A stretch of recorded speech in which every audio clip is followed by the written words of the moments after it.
ವಿಧಾನಮಂಡಲ ಅಧಿವೇಶನದ ಸುದ್ದಿಯ ಜೊತೆಗೆ ಇವತ್ತಿನ ನ್ಯೂಸ್ ಅವರ್ ಶುರು ಮಾಡ್ತಾ ಇದ್ದೀವಿ.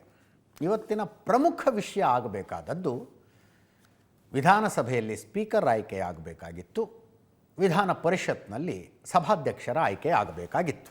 ಆಯ್ಕೆನ ಯಾವತ್ತೂ ಕಾಂಗ್ರೆಸ್ ಹೈಕಮಾಂಡ್ ಮಾಡಿ ಕಳಿಸ್ಬಿಟ್ಟಿದೆ. AICC ಲೆಟರ್ನಲ್ಲಿ ಹೆಸರು ಪ್ರಿಂಟ್ ಹಾಕಿ ಕಳಿಸಿದೆ. ಅದರ ಪ್ರಕ್ರಿಯೆ ನಡಿಬೇಕಾಗಿತ್ತು ಅಷ್ಟೇ. ಪ್ರಕ್ರಿಯೆ ಅಂದರೆ ಫಾರ್ಮ್ಯಾಲಿಟೀಸ್ ನಡಿಬೇಕಾಗಿತ್ತು. ಇವರು BJP JDSನವರು ಒಂಥರ ವಿಚಿತ್ರ. ಲೆಟರ್ನಲ್ಲಿ ಹೆಸರು ಕಳಿಸುವ ಮೂಲಕ ನೀವು ಸಂವಿಧಾನಕ್ಕೆ ಅಪಮಾನ ಮಾಡಿದ್ದೀರಿ, ನಾವು ಇಡೀ ಪ್ರಾಸೆಸ್ಸನ್ನೇ ಬಹಿಷ್ಕರಿಸ್ತೀವಿ ಅಂತ BJPಯವರು ವಿಧಾನಸಭೆಯಿಂದ ಎದ್ದು ಹೊರಗೆ ಹೋದರು.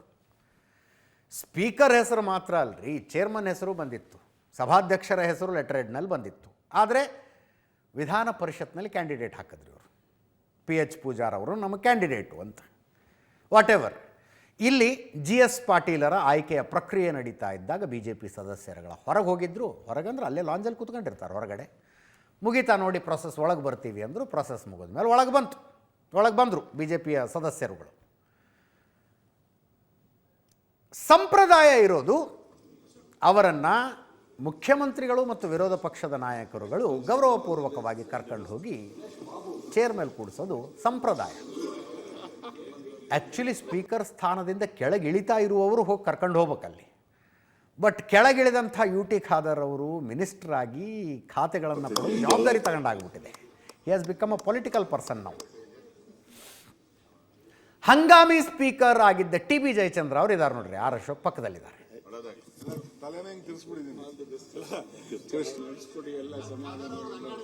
JDS ಶಾಸಕಾಂಗ ಪಕ್ಷದ ನಾಯಕರು, BJP ಶಾಸಕಾಂಗ ಪಕ್ಷದ ನಾಯಕರು, ಕಾಂಗ್ರೆಸ್ನ ಶಾಸಕಾಂಗ ಪಕ್ಷದ ನಾಯಕರು ಸುರೇಶ್ ಬಾಬು, R ಅಶೋಕ್, DK ಶಿವಕುಮಾರ್ 3 ಜನ ಇದ್ದಾರೆ. ಕರ್ಕೊಂಡೋದ್ರು, ಮೇಲೆ ಕರ್ಕೊಂಡೋದ್ರು. ಇವರು GS ಪಾಟೀಲ್ರು, ರೋಣ MLA ಅವರು R ಅಶೋಕ್ ಅವ್ರಿಗೆ ಶೇಕ್ ಹ್ಯಾಂಡ್ ಕೊಡ್ತಾ ಸದನದ ಕಡೆ ನೋಡ್ತಾ ಇದ್ರು. ಗೊತ್ತಿಲ್ಲ ಅವರು, ಅಂದರೆ ಮಧ್ಯದಲ್ಲಿ ಯಾವ ಸ್ಪೀಕರ್ ಸ್ಥಾನದ ಮೇಲೆ ಕೂತ್ಕೊಳ್ಳೋ ಬಂದಿರುತ್ತೆ. ಸೀನಿಯರ್ ಶಾಸಕರುಗಳಿಗೆ ಸ್ಪೀಕರ್ ಇಲ್ಲದೆ ಇದ್ದಾಗ ಅವ್ರಿಗೊಂದು ಜವಾಬ್ದಾರಿ ಕೊಟ್ಟು ಹೋಗಿರ್ತಾರೆ. ಹಾಗೆ ಕೂತ್ಕೊಂಡಿದ್ರು ಎಲ್ಲೋ ಗೊತ್ತಿಲ್ಲ. ಅಲ್ಲಿ ಮೇಲೆ ಕೂತ್ಕೊಂಡು ಸದನವನ್ನು ನೋಡೋದಕ್ಕೆ ಒಂಥರ ಚೆನ್ನಾಗಿರುತ್ತೆ. UT ಖಾದರ್ ಅವ್ರು ಬಂದಿದ್ರು. ನಾನು ನಿನ್ನೆ ಅವರಿಗೆ ಅದನ್ನೇ ಕೇಳ್ತಾ ಇದ್ದೆ. ನಾನು ಮೇಲಿಂದ ಕೆಳಗೆ ನೋಡ್ತಾ ಇದ್ರಲ್ಲ, ಅದು ಚೆನ್ನಾಗಿದೆಯಾ ವ್ಯೂ, ಇಲ್ಲಿಂದ ಅಲ್ಲಿ ನೋಡೋದು ಚೆನ್ನಾಗಿದೆಯಾ ಅಂತ. GS ಪಾಟೀಲ್ರು R ಅಶೋಕ್ ಅವರಿಗೆ ಶೇಕ್ ಹ್ಯಾಂಡ್ ಕೊಡ್ತಾ ಸದನದ ಕಡೆ ನೋಡ್ತಾ ಇದ್ರು. ಮುಖ್ಯಮಂತ್ರಿಗಳ ಪ್ರೀತಿಯಿಂದ ಅವ್ರ ಮುಖ ತಿರುಗಿಸಿದ್ರು R ಅಶೋಕ್ ಅವ್ರ ಕಡೆ. ಅದಕ್ಕೆ ಕೆಳಗಿದ್ದ ಸುನೀಲ್ ಕುಮಾರ್, ಅವರಾಗಲೇ ನೋಡಬೇಕು, ನೀವಾಗಲೇ ತಿರುಗಿಸಬಾರ್ದು ಅಂತ. ಕೇಳಿಸ್ಕೊಳ್ಳಿ, ಅದನ್ನು ಚೆನ್ನಾಗಿದೆ, ಸ್ವಾರಸ್ಯಕರವಾಗಿದೆ ಅಂತ ಕೇಳಿಸ್ಕೊಳ್ಳಿ.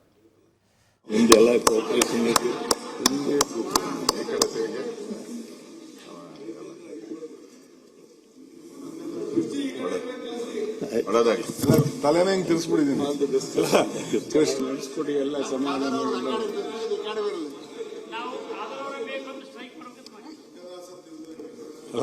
ನೀವು ತಿರುಗಿಸಬಾರ್ದು, ಅವರೇ ತಿರುಗಬೇಕು. ನೀವು ತಿರುಗಿಸಬಾರ್ದು, ಅವರೇ ತಿರುಗಬೇಕು. ನಿಮ್ದೆಲ್ಲ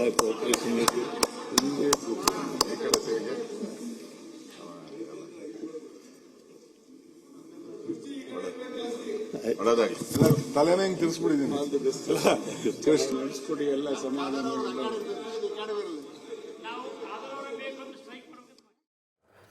ಮುಖ್ಯಮಂತ್ರಿಗಳಾಗಿ DK ಶಿವಕುಮಾರ್ ಅವರ ಮೊದಲ ಅಧಿವೇಶನ ಇದು. ಮಾತಾಡಿದ್ರು.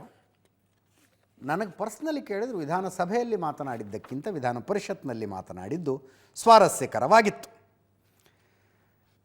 ಸ್ವಲ್ಪ ಫಿಲಾಸಫಿಕಲ್ ಅವರು ಮಾತಾಡೋದು ಯಾವಾಗಲೂ. ಕೇಳಿಸ್ಕೊಳ್ಳಿ ಒಮ್ಮೆ. ನನ್ನ ಯೋಜನೆಗಳು, ನನ್ನ ಚಿಂತನೆಗಳು ಮುಂದಿನ ದಿನದಲ್ಲಿ ನಾನು ಮಾತಾಡ್ತೀನಿ. ಏಕೆಂದ್ರೆ ನನ್ನ ವಿರೋಧ ಪಾರ್ಟಿ ಸ್ನೇಹಿತರು ಬಿಟ್ಟು ನಾವು ಬದುಕಲಿಕ್ಕಾಗಲ್ಲ. ಪ್ರಜಾಪ್ರಭುತ್ವ ವ್ಯವಸ್ಥೆಯಲ್ಲಿ ಅವರು ಇರಬೇಕು. ಒಬ್ಬನ ಮೇಲೂ ಕೂಡ ಈ ಅಧಿಕಾರನ ದುರುಪಯೋಗ ಮಾಡಿಕೊಂಡು ಯಾರಿಗೂ ಕೂಡ ತೊಂದರೆ ಕೊಡ್ಲಿಕ್ಕೆ ನನಗೆ ಇಷ್ಟ ಇಲ್ಲ. ನನ್ನ ಸ್ನೇಹಿತರಿರ್ಬೋದು, ಇವ್ರಿಗೆ ಎಷ್ಟು ನಾನು ಗೌರವ ಕೊಡಬೇಕೋ ಇವ್ರ ಜೊತೆಗಿರ್ಬೇಕು. ಅಶೋಕ್ ಅವರು ಮಾತಾಡ್ತಿದ್ರು ಇಲ್ಲಿ ನನ್ನ ಬಗ್ಗೆ, ಅಧಿಕಾರದ ಬಗ್ಗೆ ಮಾತಾಡ್ತಿದ್ರು. ಇಲ್ಲಿ ಸಿದ್ದರಾಮಯ್ಯವ್ರು ಕೂತಿದ್ರು, ನಾನು ಪಕ್ಕದಲ್ಲಿ ಕೂತ್ಕೊಂಡಿದ್ದೆ, ಇದೇ ಸ್ಥಾನದಲ್ಲಿ ನಿಂತ್ಕೊಂಡಿದ್ದೆ. Mister Ashok, one man with courage makes a majority. ನನ್ನ ನಂಬರು 136, ಇನ್ಕ್ಲೂಡಿಂಗ್ ಸಿದ್ದರಾಮಯ್ಯನವರು ಅಂತ ಹೇಳಿದೆ. I will prove that all this 126 is one. We will stand united and we will fight again. ಜನ ತೀರ್ಮಾನ ಮಾಡ್ತಾರೆ, ಏನಾಗಬೇಕು ಅನ್ನೋದನ್ನ ಜನ ತೀರ್ಮಾನ ಮಾಡ್ತಾರೆ. 228ರಲ್ಲಿ ನನಗೆ ರಾಜಕಾರಣ ಗೊತ್ತಿದೆ, ನಾನು ಫುಟ್ಬಾಲ್ ಆಡೋನಲ್ಲ, ನಾನು ಚೆಸ್ಗೆ ಮಾಡೋನು. ಅವರು ನಾವಿಬ್ರು ಸೇರೇ ಕೆಲಸ ಮಾಡಬೇಕು. ನಾವು ಅಲ್ಲಿರ್ಬೋದು, ಇಲ್ಲಿಗೆ ಬರ್ಬೋದು, ಯಾರೇನು ಪರ್ಮನೆಂಟ್ ಇಲ್ಲ ಅನ್ನೋದು ಕೂಡ ನಮ್ಗೆ ಗೊತ್ತಿದೆ. ಅಲ್ಟಿಮೇಟ್ಲಿ ನಾವೆಲ್ಲ ಆಯ್ಕೆ ಮಾಡಿರೋದು ಈ ರಾಜ್ಯದ ಹಿತಕ್ಕೋಸ್ಕರ. ತಾವು 78ನೇ ಮಾಡಲ್, ನೀವು ನಮ್ಮೆಲ್ಲರಿಗಿಂತ ದೊಡ್ಡ ಸೀನಿಯರು. ಅದಕ್ಕೆ ನಿಮ್ಗೆ ದೇವರು ಇವತ್ತು ಈ ಸ್ಥಾನದಲ್ಲಿ ಕೂಡಿಸಿದ್ದಾರೆ. ಇನ್ನು ನೀವು ಹಂಗಂತ ನೀವು ಸ್ಪೀಕರ್ ಆಗೋದ್ರಿ ಅಂತ ಅಂದ್ಬಿಟ್ಟು ಆ ಸ್ಥಾನದಲ್ಲಿ ಕೂತಿರಂತ ನೀವು ಬೇಜಾರು ಮಾಡ್ಕೊಳ್ಕೊಬಿಡಿ. SM ಕೃಷ್ಣ ಅವರು ಅಲ್ಲಿ ಕೂತಿರೋರು ಚೀಫ್ ಮಿನಿಸ್ಟರ್ ಆಗಿದ್ದಾರೆ. So you should all be very confidence. Let us all live on hope. ನಾವು ಯಾರ ಮೇಲೂ ದ್ವೇಷ ಮಾಡೋದಿಲ್ಲ, ಅಸೂಯೆ ಮಾಡೋದಿಲ್ಲ. ಯಾರು ಜನಪ್ರತಿನಿಧಿಗಳಿದ್ದಾರೆ ಅವ್ರನ್ನು ಕೂಡ ಯಾವ ಭೇದ ಭಾವ ಇಲ್ಲದೆ ನಾವು ನೋಡ್ತೀವಿ. ಆ ಟೀಕೆಗಳು ಸತ್ತೋಗ್ತವೆ, ಕೆಲಸಗಳು ಮಾತ್ರ ಉಳಿತದೆ. ಆ ಕೆಲಸ ಮಾಡ್ತೀವಿ. ನಾವೆಲ್ಲ ಸೇರಿ ವಿ ಆಲ್ ಆರ್ ಒನ್. ಇದ್ರ ಜೊತೆಗೆ ನಾವೇನಾದ್ರು ತಪ್ಪು ಮಾಡಿದ್ರೆ ಮುಂದೆ ಒಂದು ಜಾಗದ ಈ ಪ್ರಪಂಚದಲ್ಲಿ legislator is looking the judiciary, judiciary is looking the legislator. ಈ ಮಧ್ಯದಲ್ಲಿ ನಾವು ಕೆಲಸ ಮಾಡ್ತಾ ಇದೀವಿ. ಎಲ್ಲರೂ ಒಟ್ಟಿಗೆ ತಗೊಂಡು ಹೋಗುವಂತ ಕೆಲಸ ಮಾಡ್ತಾರೆ. ನೆನ್ನೆ ಸದನಕ್ಕೆ ಬಂದಿರಲಿಲ್ಲ ಸಿದ್ದರಾಮಯ್ಯನವರು, ಮಾಜಿ ಮುಖ್ಯಮಂತ್ರಿಗಳು ನೆನ್ನೆ ಬಂದಿರಲಿಲ್ಲ. ಸೊ ಅವರ ಗೈರು ಹಾಜರಿಯೇ ವಿಶೇಷ ಚರ್ಚೆಯಾಗಿತ್ತು. ಇವತ್ತು ಬಂದರು. ಇಲ್ಲೊಂದು ಸ್ವಲ್ಪ ಗಂಭೀರವಾಗಿ ಕಾಣಿಸ್ತಾ ಇದ್ದಾರೆ. ಅವರು ಸದನಕ್ಕೆ ಬಂದಾಗ ಅವ್ರನ್ನ ಹತ್ತಿರದಿಂದ ನೋಡಿದವರು ನಮ್ಮ ರಿಪೋರ್ಟರ್ಸ್ ಹೇಳ್ತಾ ಇದ್ರು, ಯಾಕೋ ಭಾಳ ಲವಲವಿಕೆಯಲ್ಲಿದ್ರು ಇವತ್ತು ಅಂತ. ಸಿದ್ದರಾಮಯ್ಯನವರು ಬಂದರು ಅನ್ನೋದೇ ಸುದ್ದಿ.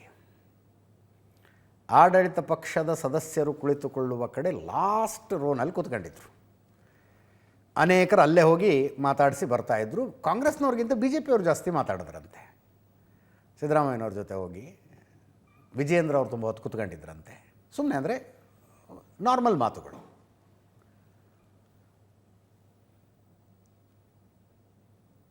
ಯಾಕೆ ಸಿದ್ದರಾಮಯ್ಯನವ್ರು ನಗ್ನಗ್ತಾ ಇದ್ರು ಅನ್ನೋದ್ರ ಬಗ್ಗೆ ಒಂದೊಂದು ಲೆಕ್ಕಾಚಾರಗಳು. ಈ ಕಾರಣಕ್ಕೆ ನಗ್ತಿರ್ಬೋದು, ಆ ಕಾರಣಕ್ಕೆ ನಗ್ತಿರ್ಬೋದು ಅಂತಿದ್ರು.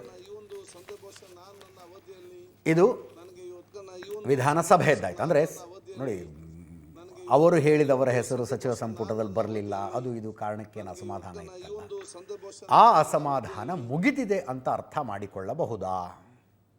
ಯಾಕಂದರೆ ಅವ್ರು ಹೇಳಿದ್ರಂತೆ, ಈ ಕೆಲಸಗಳಾಗದೆ ಹೋದರೆ ನಾನು ಅಧಿವೇಶನಕ್ಕೂ ಬರೋದಿಲ್ಲ ಅಂತ ಅಂದಿದ್ರಂತೆ. ಬಂದ್ರಲ್ಲ, ಮತ್ತೀಗ ಕೆಲಸ ಆಗಿಲ್ಲ.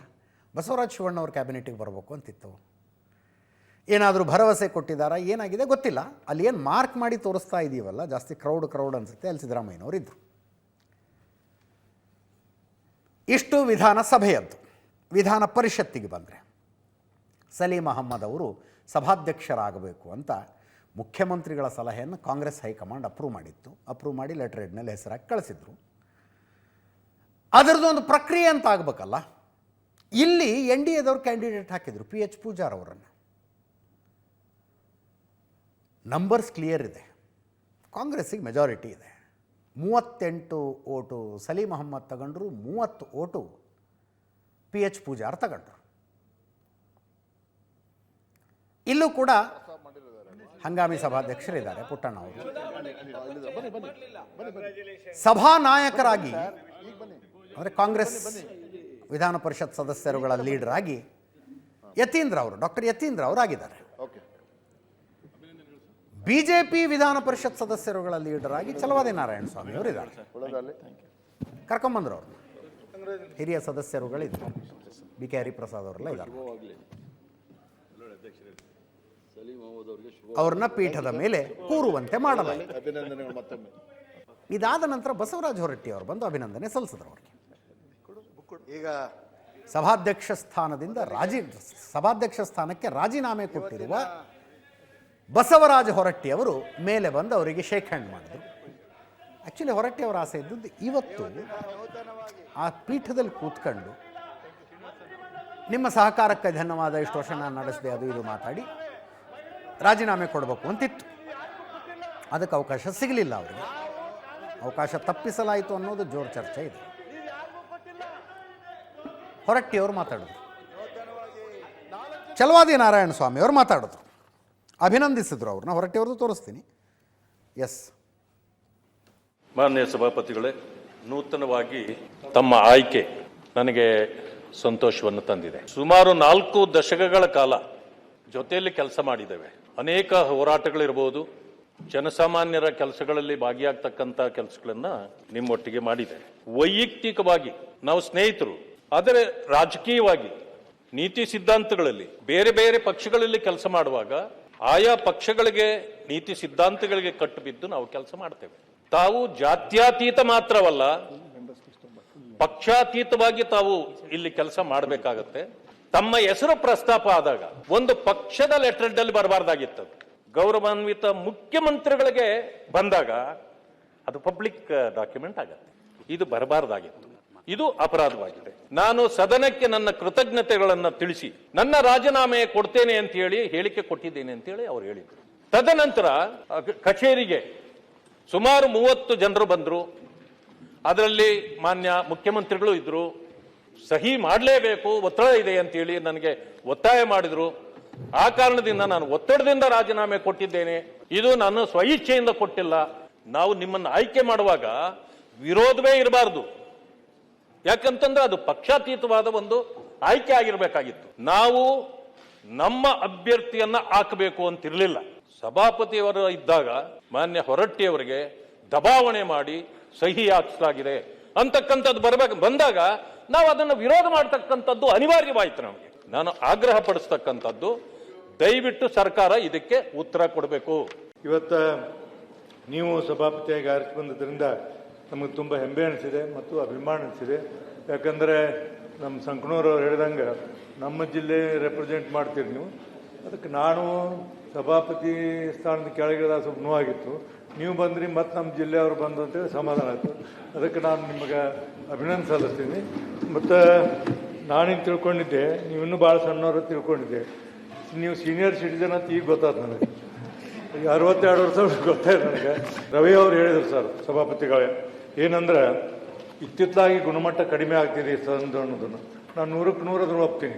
ಭಾಳ ಸರಿ ನಾವು ಹೇಳಿದ್ವಿ ಅದನ್ನು, ಈ ಮಾತನ್ನು. ಇದು ಇವತ್ತಿನ ಗುಣಮಟ್ಟ ಕಡಿಮೆ ಆಗ್ತಿದ್ದೀವಿ ಸದನದಲ್ಲಿ ಅನ್ನೋದನ್ನು ನಾವೆಲ್ಲ ಒಪ್ಕೊಳ್ಬೇಕಾಗ್ತದೆ.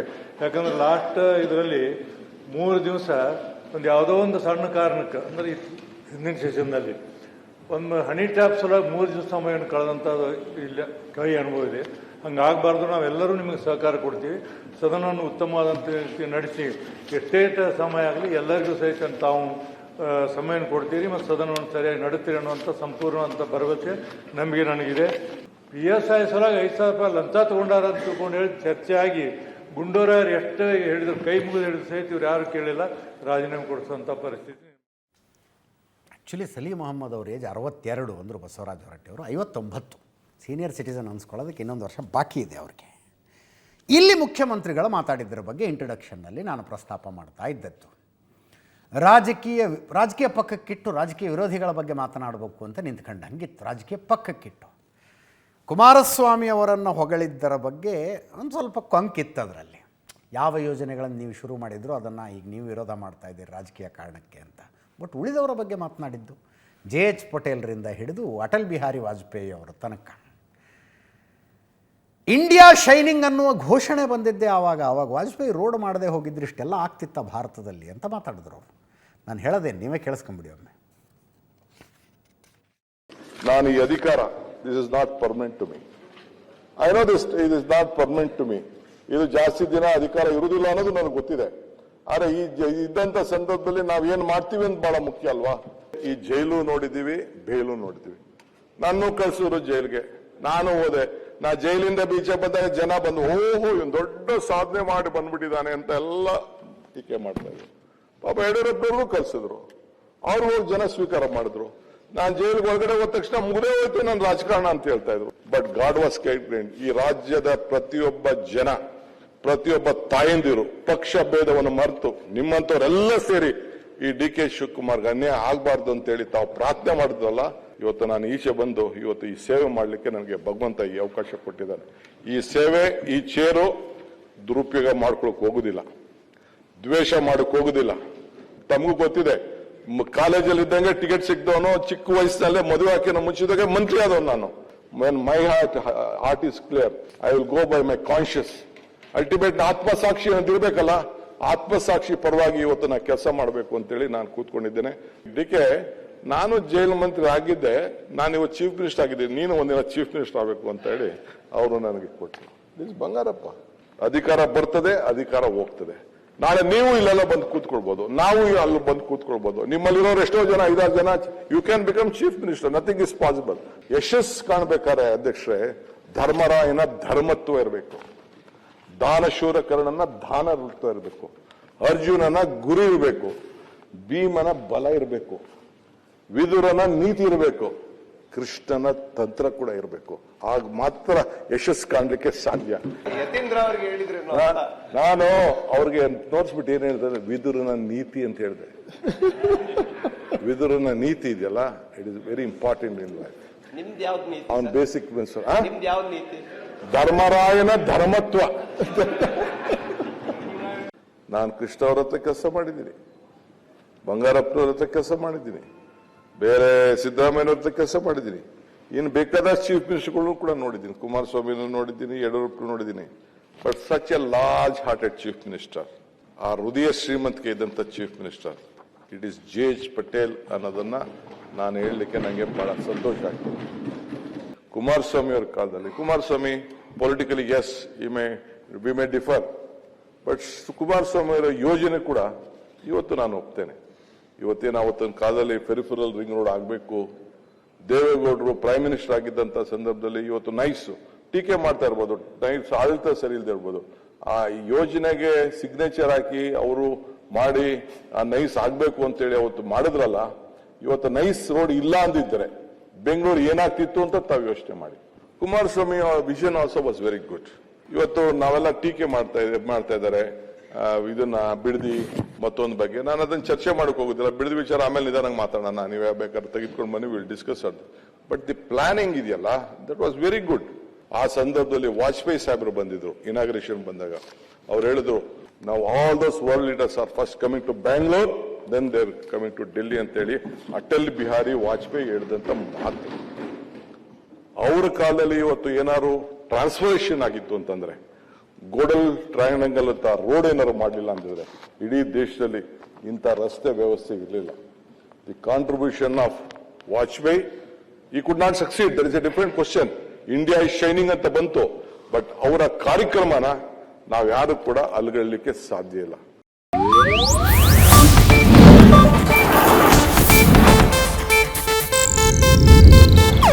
ಇದು ಏಷ್ಯಾನೆಟ್ ನ್ಯೂಸ್ ನೆಟ್ವರ್ಕ್ ಪ್ರಸ್ತುತಿ.